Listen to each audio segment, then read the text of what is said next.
Mesdames, Messieurs, peuple congolais, Denis Christelle Sassou Nguesso et Jean-Dominique Okemba deviennent-ils davantage les dangers du Congo et pourquoi?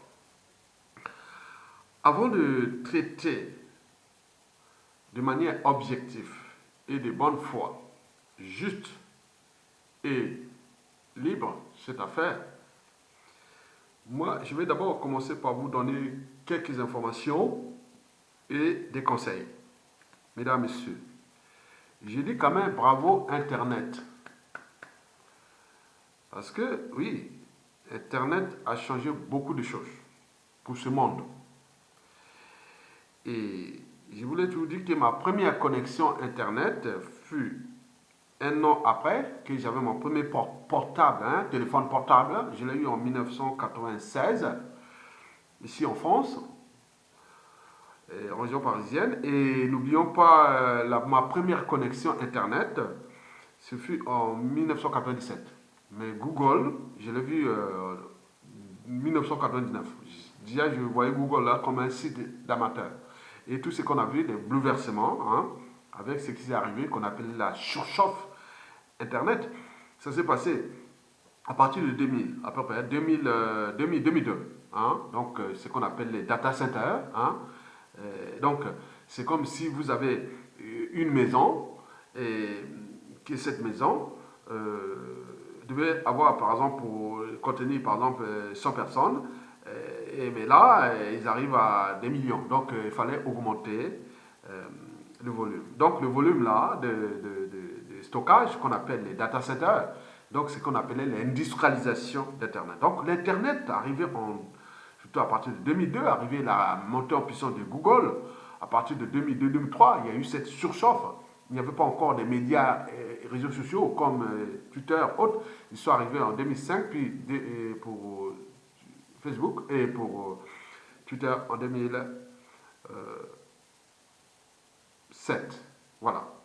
Et donc, il y avait aussi cette histoire-là de YouTube qui est là, qui vraiment, c'était vraiment une bonne affaire pour ces gens-là, parce qu'on on en a parlé en 2006, que les gars là ont fait leur stick de YouTube là, mais après, Google est venu à racheter ça, on parlait d'1 milliard de dollars.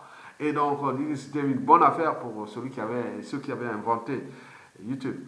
Donc, en réalité, sur ce point historique, nous sommes passés du 1.0 de 1991-92, après que les Américains ont libéré Internet, parce que c'était les réseaux au temps de la guerre froide. Mais après, ils avaient libéré ça. Et donc, l'Internet est devenu un marché à partir de 1999 à peu près.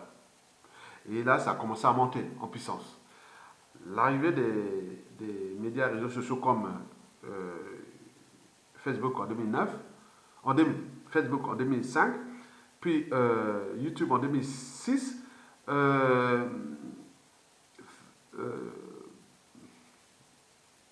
Twitter en 2007, et puis on peut continuer. Voilà, donc la montée là. Donc on est parti de la civilisation 1.0, ou Web 1.0, jusqu'à 2004-2005 à peu près.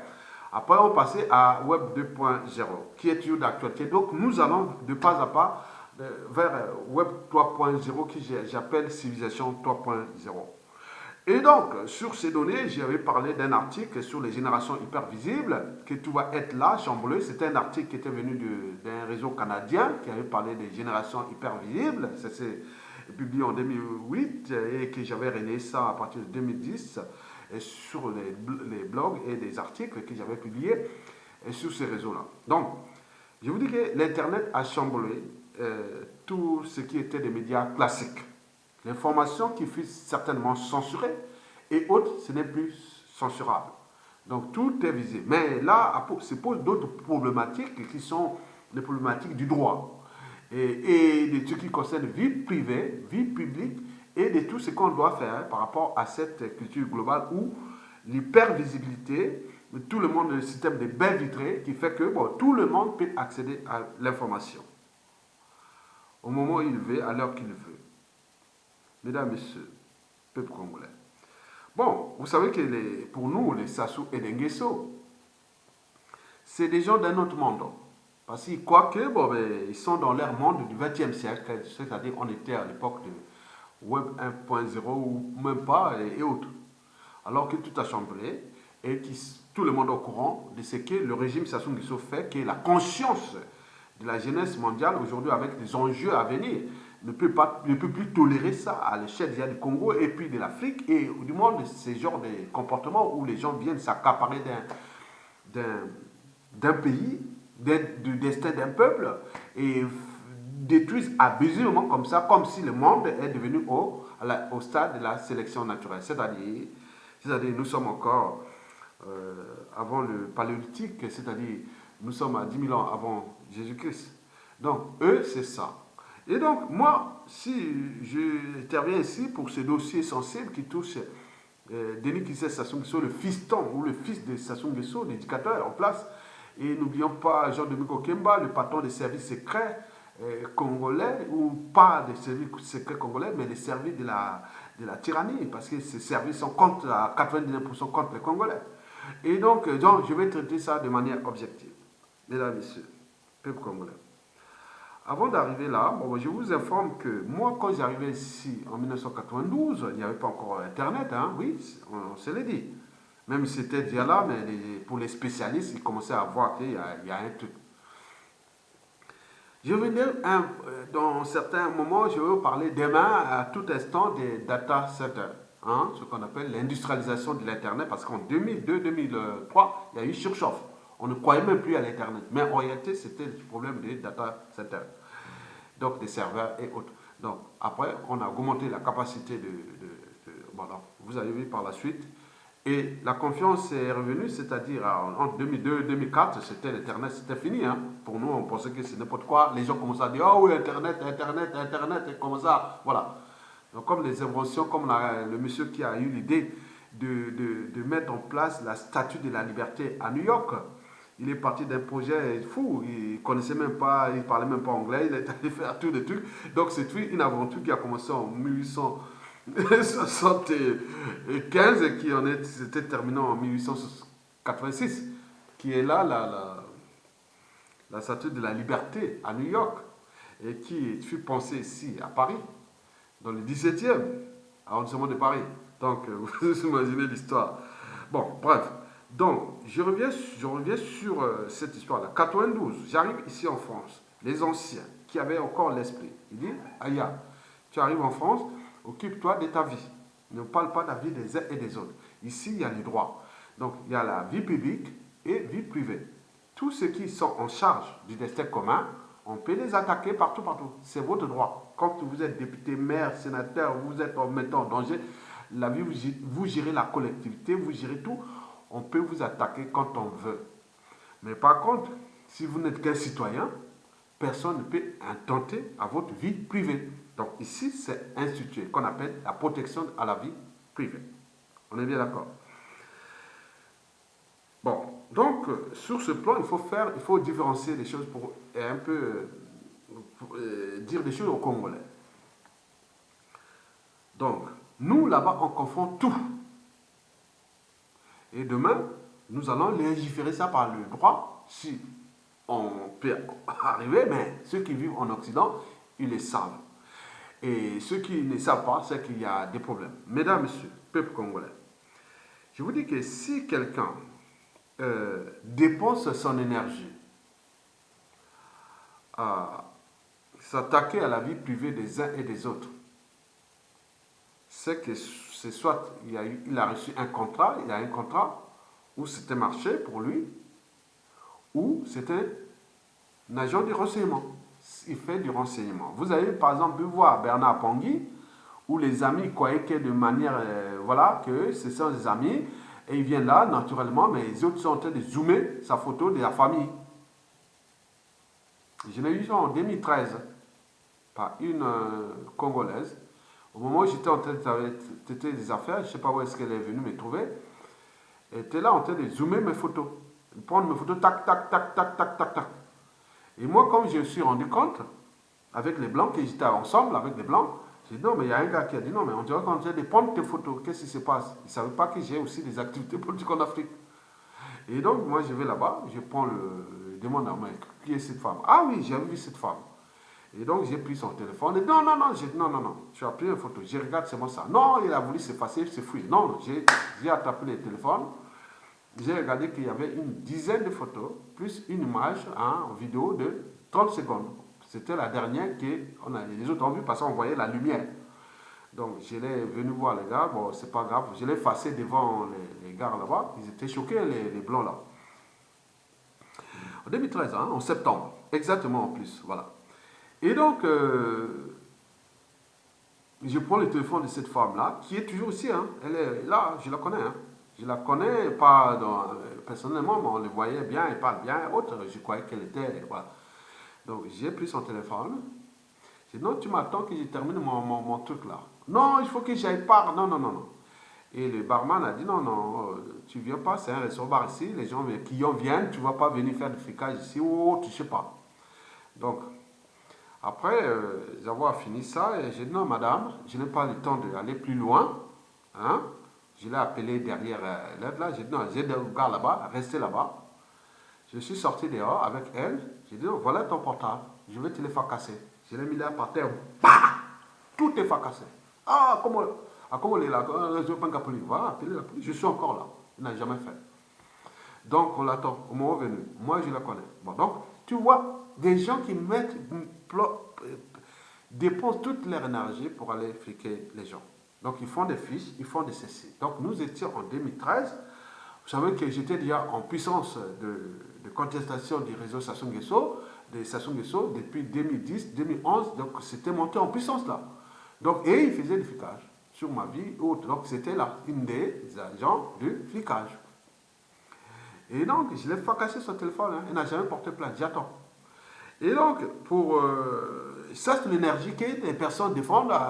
Bernard Pongi, ya. Donc, on peut dire que c'est des gens du renseignement. Parce qu'on leur donne des informations parfois plus ou moins fausses, autres. Donc, c'est leur problème. Donc, à demain, si cette dictature tombe, il faut se dire que si c'était l'énergie, donc un agent, donc vous allez suivre après, parce qu'il faut tout enregistrer et faire en contre-résistance et à mettre ça à côté. Mais deuxièmement, quand quelqu'un prend du plaisir de s'attaquer à la vie privée des uns et des autres, là, soit la personne est malade, ou oui, elle est malade, ou elle a des problèmes, parce qu'il y a des pervers. Hein. Donc, il se prend du plaisir comme ça, il passe son temps à s'attaquer à la vie privée des uns et des autres. Il y a des gens comme ça. En Occident, on ne tolère pas ça. Mais là-bas, c'est quoi que c'est normal. Donc, vous avez tout compris sur cette parenthèse-là. Donc, le combat contre la dictature de Sassou Nguesso est à la fois dur et passionnant. Il est dur parce que quand on se sent entouré de ces gens qui, d'un côté, dépensent leur énergie pour faire des renseignements sur les autres, et de l'autre, prennent du plaisir et pour s'attaquer aux dignes fils du Congo qui luttent pour la liberté, la dignité et la survie de ce pays-là, le Congo-Brazzaville. Enfin, il devient passionnant quand vous êtes entouré des gens qui ont la même mission que vous. J'en ai rencontré plein. Et quand il y a certaines personnes qui me voient, parfois certaines commencent à pleurer dans les rues de Paris. Parfois, je me cache, je ne veux plus être un peu visible parce que ça commence à être chaud. Donc, je me cache beaucoup. Je ne veux plus souvent m'afficher parce qu'on me reconnaît avec ces bombes-là. Donc, je te dis, je viens d'atteindre 7 millions de mes vidéos qui ont été vues sur Internet. Toutes mes vidéos que j'ai prises, c'est 7 millions d'Internet dans le monde qui m'ont vu. Donc, sur d'autres, peut-être de manière répétitive. Bon, donc, voilà. Donc, ceci dit, donc, je vais ici vous parler de quelque chose qui nous touche, parce que notre pays est en danger. Que la chute de Sassou Nguesso est inévitable et inéluctable. Mais le clan s'organise pour conserver cette tyrannie. Et qu'il y a des coups d'état de palais. Le clan est divisé. Il y a des choses qui se passent là-bas à Oyo, chez les dictateurs, où il y a d'un côté ceux qui veulent rouler les uns et les autres, puisque pour eux, au niveau civil, politique et militaire, ils ont su que le peuple là était capable de se défendre. Et donc, voilà, donc ils font ce qu'ils veulent. Donc, ils veulent que non, on peut continuer, on s'en fout de vous. Donc, je vais ici éveiller votre conscience pour que vous preniez votre responsabilité de comprendre qu'il y a le danger réel de ces deux individus que j'ai déjà cités. On ne sait pas après, par la suite. Mesdames, Messieurs, peuple congolais, Denis Christophe Sassou Nguesso et Jean-Dominique Okemba deviennent-ils davantage les dangers du Congo? Et pourquoi?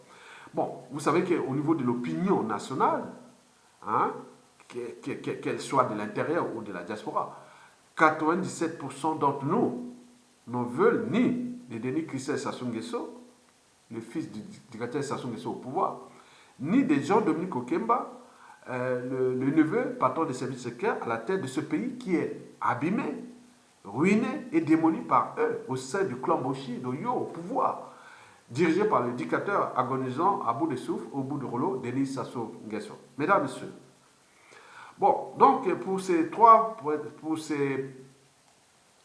prétendants au pouvoir suprême tyrannique de démolition du Congo, il y a d'un côté là, bon, Denis Christelle Sassou Nguesso, pour lui, il veut rester dans la dynastie des Sassou. Donc il dit non, moi je veux représenter la dynastie. Ce pays qui sont arrivés par effraction en 1997 par un coup d'État sanglant aidé par la France.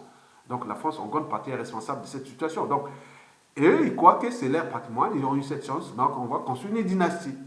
Au XXIe siècle, alors que les empires, les royaumes, les autres sont en train d'être, oui, des cultures globales, on ne veut plus être, quand on nous donne des ordres en haut, on veut maintenant être libre. Maintenant, ils pensent encore à la dynastie dans des pays où même ils ont détruit.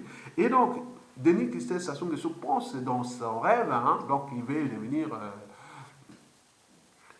président du Congo. Il y a de l'autre côté, dans le clan, parce que c'est des coups d'état de palais, c'est la guerre de palais, ça se passe là-bas dans la famille, que le pays est à eux. Et il y a l'autre, Jean-Dominique Okemba, le puissant patron du service secret congolais, qui a donné des coups bas aux Congolais sur différentes échelles. Au Congo, à la diaspora, et moi-même, je sais que Okemba m'a attaqué. Donc, je le sais. Donc, bon, pour eux, qu'est-ce que ça peut faire?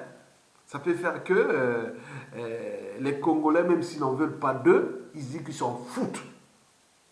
Ouais, 97% des Congolais ne souhaitent plus qu'un membre du clan ou de tous ces gars-là, même le tribun Boshi.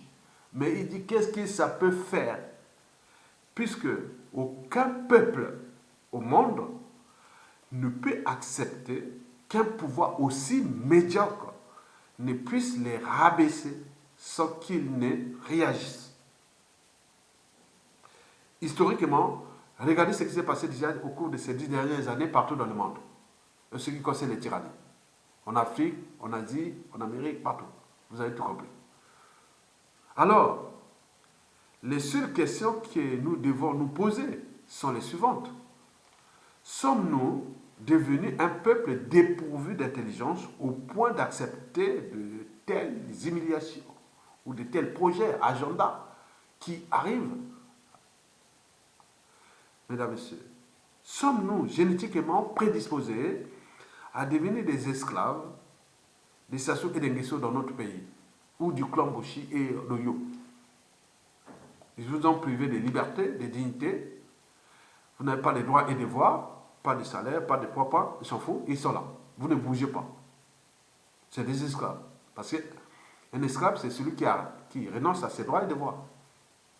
Et donc, nous sommes des esclaves. Il faut se mentir. Il faut dire que c'est une honte. Moi, je ne veux pas vivre au Congo. Moi, ce sera une honte. Celui qui va venir, non, c'est une honte. On est des esclaves. Ils sont devenus des esclaves là-bas. Pas moi. Moi, non.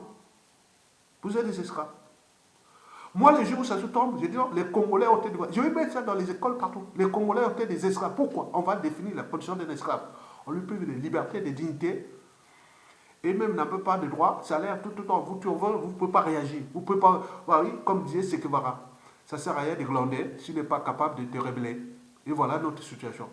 Donc, il prépare leur agenda en coulisses pour vous massacrer encore davantage pour rester là. Mesdames, Messieurs, en restant les bras croisés, dans un pays qui s'effondre, nous trahissons toutes ces âmes intrépides qui sont morts pour ce pays. Sommes-nous fiers de nous, mesdames, messieurs? Aimons-nous vraiment notre pays au niveau civil, politique et militaire? Les autres se préparent là, ils se préparent. Le pouvoir là-bas est comme un gibier dans le filet. On ne lâche pas. Mais c'est un succès, on le sait déjà. Mesdames, Messieurs, peuple congolais, Denis Christelle Sassou Nguesso, oui, et Jean-Dominique Okemba deviennent-ils davantage les dangers du Congo? Et pourquoi? Mais pour commencer, donc, il faut d'abord prendre Denis Kissé Sassou Nguesso. Denis Kissé Sassou Nguesso veut faire le jeu de son papa en 1979, quand il avait roulé Yobi Opango. Bozoba, Yobi Opango, Bozoba. Oh là là, Yobi Opango.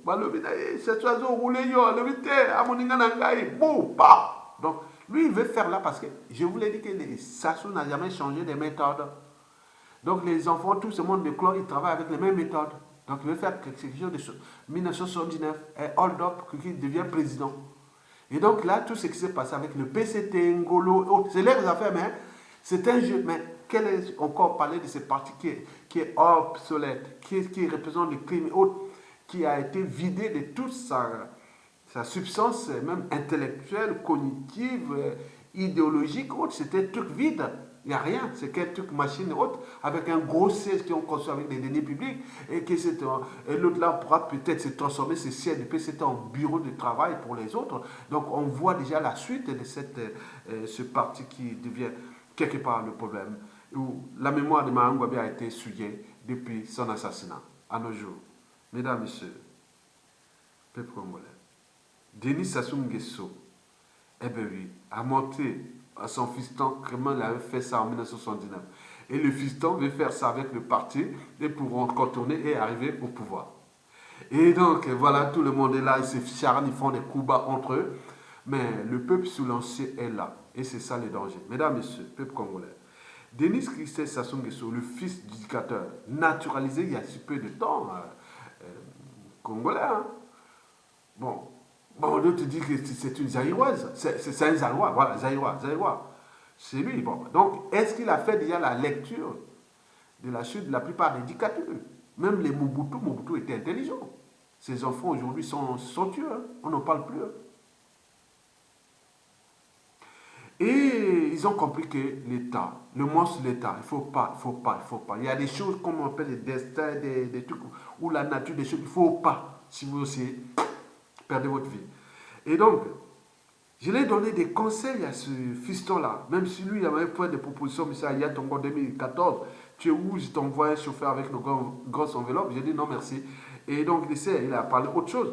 Mais je lui donne des conseils, mais rien du tout, parce qu'ils sont dans un autre monde. Hein. Donc, comme on dit, chez nous, on dit que si l'enfant joue avec le feu, il faut le laisser jusqu'à ce qu'il soit brûlé, quoi. Hein, pour les doigts et autres, il va savoir. Parce que moi, je l'ai envoyé. Non.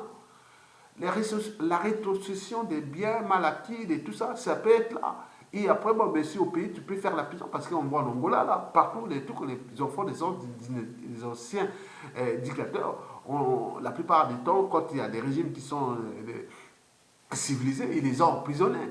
Mais quand ils se retrouvent dans les régimes un peu aussi comme eux, ben, ils ont souvent été assassinés hein, par tous les moyens. Donc, je lui ai dit non, fais attention. 97% de la population où j'ai des renseignements, des informations, que même civil, politique et militaire, et à côté, il dit oui, kiki, il sort là. Non, pas les Aïrois, pas ces Aïrois-là, c'est nous. Donc vous voyez déjà l'attention. Bon, le danger, c'est que Denis Kissé Sassou Nguesso l'a pourtant dit que qui a vu le fils, a vu le père. Donc si lui, par défaut, par effraction, ou par notre naïveté, passivité et autres, il peut arriver. Donc il y a risque d'assassinat, de bain de sang. Et comme il n'a pas d'assise culturelle, donc il va certainement, bon, la montée de la xénophobie contre nos frères les Aïrois, hein, la RDC en face. Le deuxième danger, c'est que risque est total, que bon, 5 millions de Congolais soient envoyés par 80 millions des Aïrois en face. C'est qu'on dit sur il pourra importer 2 millions des Aïrois en face et autres arriver dans une situation incontrôlable où on arrive au troisième danger, c'est qu'il risque des tensions entre les deux Congos. Et qu'aujourd'hui, paraît-on dans les réseaux, on dit que Félix Tshisekedi fait le jeu de Denis Kissé Sassou Nguesso. Et que Félix Tshisekedi devient quelque part le danger parce que ça fait partie de la même tribu de sa maman, les Balouba. Donc est-ce qu'on fait ça dans les réseaux? Je vais pas aller en détail. Mais pour Félix Tshisekedi, ça vient que ce qui se passe, donc les gens suivent ça. Les Congos, les vrais Congos suivent vos fréquentations, vos terrains de jeu, vos doubles jeux avec les Denis Kissé Sassou Nguesso et vous. Donc vous avez tout compris.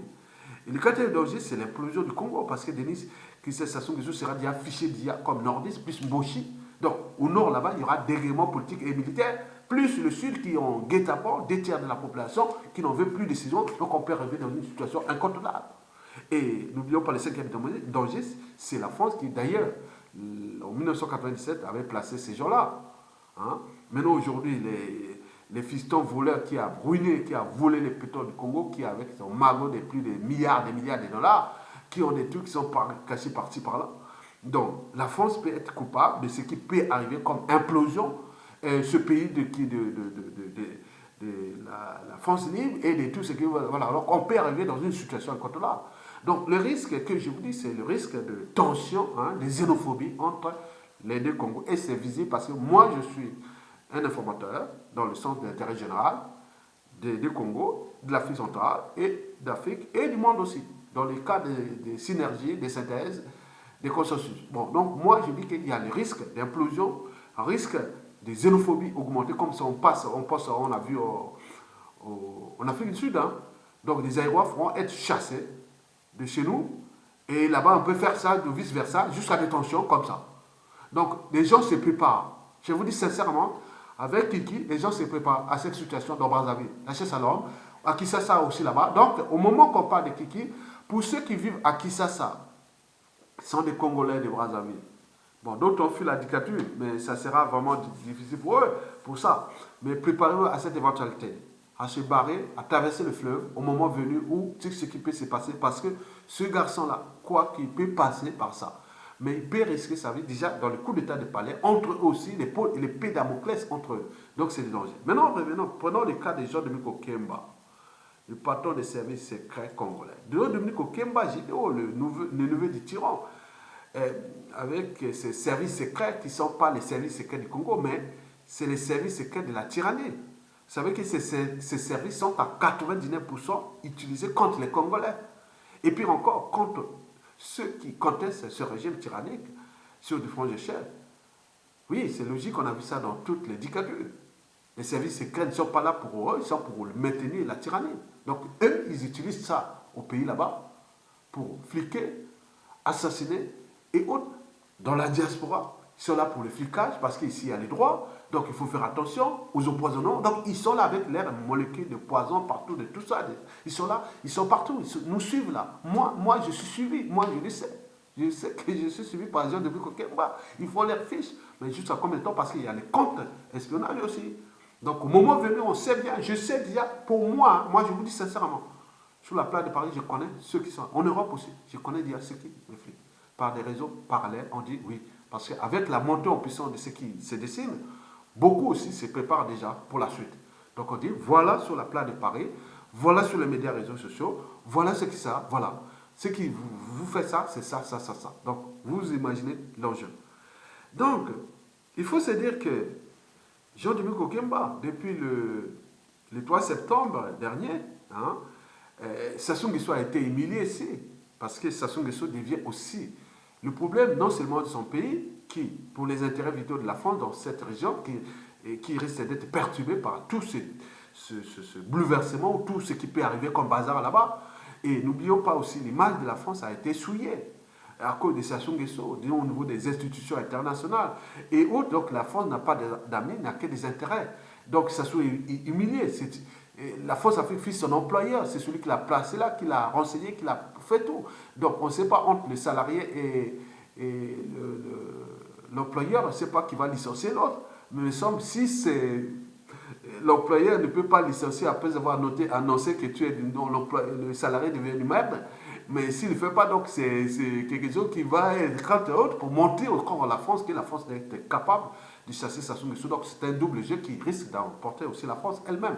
Donc sur ce plan d'humiliation, Sassou Nguesso a été copieusement humilié ici. Et donc ça a donné des idées, mais pas au peuple congolais qui aurait pu prendre les responsabilités d'être dans la rue pour les chasser, mais pour les clans. Donc Jean-Dominique Okemba avait réuni son staff à Talangaï, où il a mis ses officiers fidèles et autres, préparer tous les plans. Comment faire pour déjà éliminer les prisonniers politiques et aussi adhérer un certain nombre d'individus qui peuvent avec nous, ou à défaut, assassiner tous ceux qui sont des opposants, soit des opposants, faux opposants qu'ils ont entretenus, parce qu'ils connaissent tout. Jean-Dominique Okemba, sur la place de Brazzaville, il a les fils de Miressa, tous ceux qui sont libérés, Clément Miressa, Guy Pafé Kolela, Mounari, Bouao, tout ce monde, ils savent. Ils les utilisent comme leurs esclaves. À un moment venu, ils vont les assassiner. Parce que le plan qui est là pour neutraliser tout ça, c'est régénéré, comme il sera un nouveau truc comme, tu vois. Donc, il faut faire attention à ceux qui jouent encore ce jeu. Parce qu'ils n'ont pas cette culture. Donc, le but est de prendre le pouvoir après, les analyser, les neutraliser un à un. Donc, il y a eu ce conseil-là qui dit, bon, ben, les buts pour eux, c'est pareil à toute éventualité. C'est-à-dire, est-ce qu'on peut faire un coup d'état de palais, hein, voir que Sassou s'est perdu, la France ne les soutient plus, et demander aussi à Sassou Nguesso peut-être de démissionner. Bon, ils ont plusieurs plans, c'est-à-dire, objectif, c'est après Sassou, c'est lui, Jean-Dominique Okemba, il se prépare à ça. Mais, attention, il y a des choses qu'on ne dit pas. Donc, il risque gros pour lui. Parce que, pour le pays, si Jean-Dominique Okemba arrive, voilà les dangers. Les Jean-Dominique Okemba au pouvoir. Donc nous pouvons avoir Sassou Nguesso bis avec l'inflation des assassinats par empoisonnement, où il a acquis une espérance colossale. 2. Jean-Dominique Okemba, c'est quoi? C'est la guerre de poule au niveau des renseignements, de tout ça, les terroristes d'État. C'est les prisonniers politiques, dont Jean-Marie Michel Mokoko, qui cherchent coûte que coûte à assassiner. Même Sassou Nguesso est là, encore là.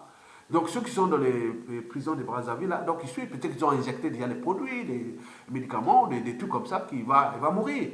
Mais il ne pourra pas. Donc il faut arriver d'autres situations que les gens sont informés. Le Congo, c'est un pays, on s'informe. Donc il court des risques énormes, ce gars-là, avec ses plans machiavéliques de prendre le pouvoir par la force. Et qui au XXIe siècle, avec les réseaux globaux, avec tout ce qu'il connaît de ces gens-là, qui va faire diriger un pays où 97% de la population est en méfiance, en défiance contre lui et ces gens, tout ce clan-là. Donc il va faire quoi? Donc ce sera un bain de sang ou une violence, des assassinats, avec quel individu, quelle base de culture qui vont être avec lui. Donc le danger là, j'alerte aussi la France, qui, je vous l'ai dit que tous les indicateurs socio-culturels, socio-économiques, socio politique et tout compagnie, sont au rouge contre tout ce qui est embauché au Congo. Donc vous trouvez un élément qui est embauché, ça ne sert à rien. Donc entraîner ce pays dans l'hécatombe. Bien sûr que les services secrets nous suivent, ils me suivent. Donc je vous donne l'information. Ça, c'est tous les indicateurs. Donc par conséquent, les plans des gens de Mukokemba et des CLR, tout là-bas, ce sont caduques. Sinon, à défaut, il faut passer en France, trouver les trucs qui vont faire une conférence nationale, ou trouver une transition pour eux de 3 ans, le temps de neutraliser les gens, parce qu'il répète les mêmes erreurs, même modèle, hein, comme Sassou Nguesso avec son fils, qui veut faire comme en 1979. Jean-Dominique Okemba veut faire la période de 97 à 2005, où il y avait 5 ans de transition flexible. Mais là, il veut faire 3 ans. Et pour qu'il fait de neutraliser les gens, tout ce monde qui ont contesté, dont ils ont empoisonnés, ils vont mourir. Après, il va sortir là pour faire une élection à lui, qui ne sera plus personne. Tous ces gens seront déjà assassinés. Ils vont arriver. Donc, c'est une veille. Donc, méfiez-vous ces gens-là. Donc, je vous informe, mesdames et messieurs. Donc, ils continuent à faire des affiches pour assassiner. Oh, tu nous traques ici. C'est terrible. Moi, je vous dis que je suis vraiment traqué. Hein. Et donc, on le voit ça, mais les autres, ils disent non, on ne va pas. Donc, moi, j'en informe aussi les services français que nous sommes les gens libres, dignes et autres, on comprend. Mais pourquoi ils mettent tous les moyens pour nous? Ils sont là, ils nous suivent tout, partout. Donc, on les voit. Donc, ça devient comme une tension haute. Mesdames, messieurs, si 2 Congolais sur 3 contestent ces gens-là, bon, JDO ou d'autres avec ses services, c'est les dangers du Congo, parce que le risque de bain de sang, je vous l'ai dit, le risque d'instabilité du Congo. Plus personne ne fait confiance à ces gens-là. Et surtout encore les Boshi, ce clan-là. Jido, donc, c'est quelque chose qui peut arriver à Zach de pays sabotés et autres, donc on pourra arriver des tensions incalculables. Donc, pour le reste, moi, je vous informe que tous leurs plans est voué à l'échec. Et s'ils réussissent, je vous dis, implosion, bain de sang, chaos, risque avec tout ce qui peut se passer. Donc c'est un pays qui va être détruit. Et pour qu'est-ce que ça peut faire? Puisque nous avons tout renoncé pour l'instant. Donc cette génération-là, le temps n'est plus de s'indigner, d'être dans la rue et les chasser. C'est toi, il n'y a que ça. Qu'est-ce que vous attendez en ce moment où je vous parle? Qu'est-ce qu'on va encore dire? L'information, quand on donne à des pays comme les autres pays, que ce soit en Afrique, comme on a vu en Algérie, au Soudan, en Europe, en Asie, dès que l'information passe, les gens sont dans la rue. Ça ne peut pas tuer 1000 personnes dans la rue à Brazzaville. Votre père est imaginaire. Et les autres qui sont là, qui font le jeu, ils ont signé leur pacte. Certains vont aller en prison après Jean Dominique Okemba, quand il y aura Dominique Okemba ou Denis Kissé Sassou Nguesso. Beaucoup auraient en prison, beaucoup seront assassinés. Et donc, ils se serrent là-bas, ils réduisent. C'est une dictature, une dictature qui arrive. Vous avez vu certains. Bon, je ne veux pas en parler de ça parce que c'est sensible. Les gens arrivent, ils tuent tout ça. Dans une dictature, ce n'est pas une démocratie. Une transition haute, libre, digne. Ils viennent, ils tuent ceux qui étaient là. Même les amis qui parlaient là le matin et autres, ils viennent, ils tuent. Vous avez vu partout dans le monde, vous avez l'historique. Donc, faites attention avec votre naïveté et votre là qui joue au jeu de servir ces gens-là qui sont déjà vomis par le peuple parce qu'ils ont détruit ce pays, ils ont ruiné ce pays, ils ont fait de la merde dans ce pays. Donc, vous ne pouvez pas tolérer ça. Et donc, vous devez prendre conscience que on a cassé le pays, hein, les terres, non autres, parce que partout où vous allez, on va demander sur vos origines. Vous avez vu ce qui s'est passé en Afrique du Sud. Ça va se passer de plus en plus demain en Europe, parce que le modèle économique occidental basé sur la croissance est dans une impasse. Il subsiste pour l'instant grâce à l'exploitation forcenée des énergies fossiles, des terres rares, des métaux rares et autres. Pour combien de temps encore? Au moment que nous demandons la demande pour sortir de là, ils vont être aussi bloqués. Le modèle là est fini. Même si on peut parler des trucs des économies, des énergies renouvelables et tout ça, mais bien, mais il y aura toujours la matière qui est là. Donc on va se trouver dans les situations que nous avions connues ici, en Occident, pendant la Seconde Guerre mondiale, où les Juifs et les autres, vous avez tout compris. Donc c'est une histoire ici. Il ne faut pas oublier que vous êtes en Europe, que vous êtes là dans votre... Non, il faut savoir que l'histoire peut se répéter. Et que les tensions qui arrivent là, que les Européens luttent pour contre ça, parce que ce demande global qui peut avoir impact là, impact là-bas. Donc, il faut se dire que vous commencez déjà à vos responsabilités, à défendre votre pays. Et c'est de votre liberté, dignité et courage dépendra aussi votre respectabilité. Il ne faut pas fuir. Votre pays est venu chercher des droits chez les autres, alors que vous n'êtes pas capable de défendre votre pays. Vous ne pouvez pas fuir, après avoir détruit votre pays, vous venez investir ailleurs, et on vous emmerde, et vous commencez à vous râler chez quoi ces peuples. Donc, moi, je ne suis pas comme ça. Moi, je suis un esprit qui est arrivé ici, qui est universel, qui a franchi les barrières, qui est au-dessus de la tribu, de l'ethnie, de la race, de tout ça. Donc, moi, je veux que, venez pas me voir. Si vous venez voir Ayatunga, voyez Ayatunga comme vous voyez comme un individu, comme vous pensez ou pas. Ne voyez pas comme un membre de votre tribu autre. Moi, j'ai ma liberté de penser, ma liberté d'expression, d'association et d'opinion. Personne ne peut me contester que j'ai choisi telle personne, telle personne. Bon, donc, si on fait ces amalgames, ça devient un problème. Donc, il faut tenir compte de ce que je vous ai dit tout à l'heure, entre ceux qui dépensent leur énergie pour faire du renseignement pour nous, envers nous, contre nous, et ceux qui prennent du plaisir pour divulguer la vie privée et autres. Mais moi, je l'ai toujours dit, hein, moi, je ne vous cache pas. Tout ce qui touche ma vie privée, hein, si on l'a dit, je ne suis pas un membre politique et je ne suis pas non, je suis un citoyen qui dénonce l'injustice. Si on m'attaque, moi je ne laisserai pas. Donc, ce qui est à la suite de Sassou Nguesso, je vais m'attaquer frontalement à tous ces gens-là que je donne. Je ne l'ai jamais caché. Voilà, merci beaucoup.